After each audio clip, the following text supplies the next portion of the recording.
Hi, I'm Emily Benson, owner of the Fashion Truck and American Mobile Retail Consultant. I'm really excited to talk to you today about how to choose the right vehicle for your business. So, normally, or what's most typical, is people opening fashion mobile retail stores.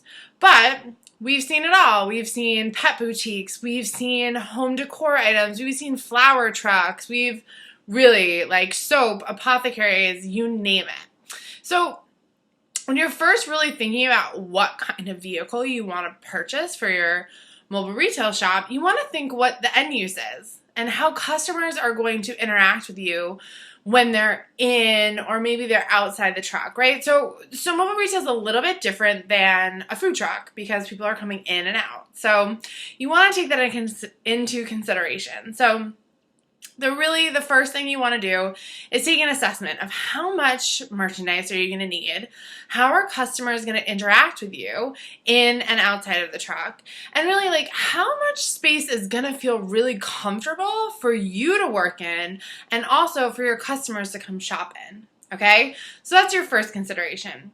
The second is really thinking about how you're going to operate. So if you're going to be more like out on the streets or at markets, places like that, you're going to want something that can move.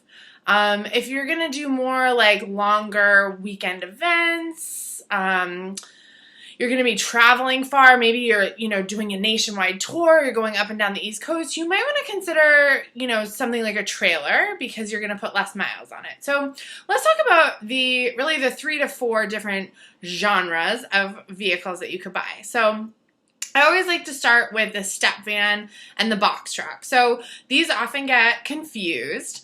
A box truck it's more like a U-Haul van, right? So it has a cab and then it has a back. The benefits to having a box truck are that it's going to be less expensive. So generally you can find a box truck for definitely under $10,000, if not like $7,000, $5,000. But herein lies an issue. Box trucks are a little bit higher off the ground because they're like moving vehicles. And so your steps, if you need customers to come in, your steps coming up the back are going to be a little bit high off the ground. Also, box trucks tend not to be super tall. So if you're tall like me, it might be a little bit difficult for you to feel comfortable in like a shorter vehicle, like a box truck. The other thing too is that you're separate from your cab. So you can't go from like your seat to the back of the truck. It's very separate. Okay, so that's a box truck. It literally has like a box for a back.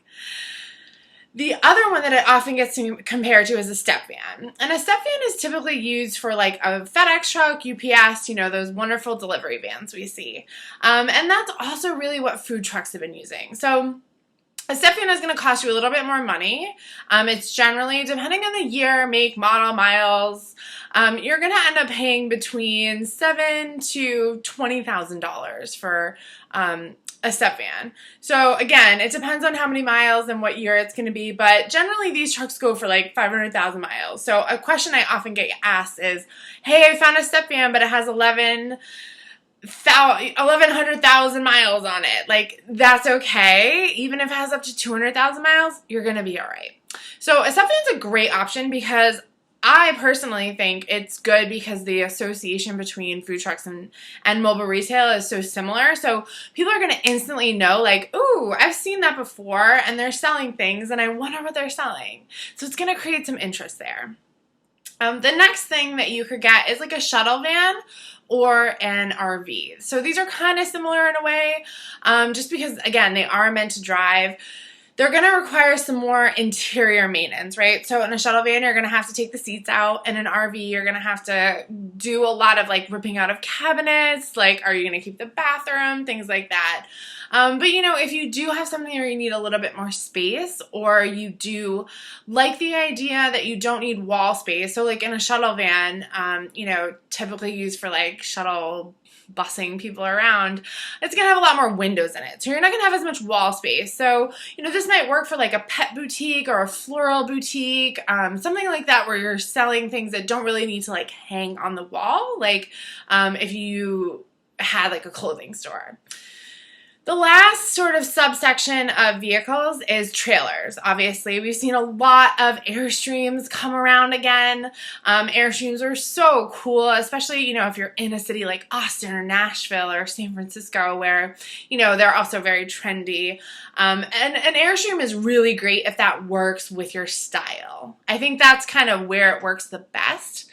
And the Airstream, again, you have to consider the interior and the exterior. So something like an Airstream needs to be polished on the outside. You're going to want to make sure it looks really nice and like people are going to want to come in to your vehicle.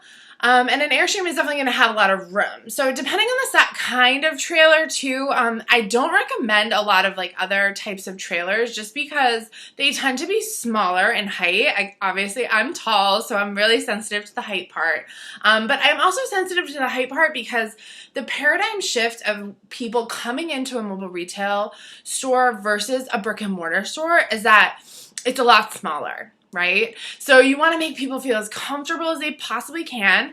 You want to kind of take away any barriers to purchasing your beautiful merchandise that you're going to buy for your mobile retail business. And so by making it seem as much like a regular, typical brick and mortar store as possible for your vehicle, that's going to help. So I hope this video really helped you think more deeply about what kind of vehicle you want and some of the benefits and disadvantages to each one. And I look forward to talking to you soon. Thanks.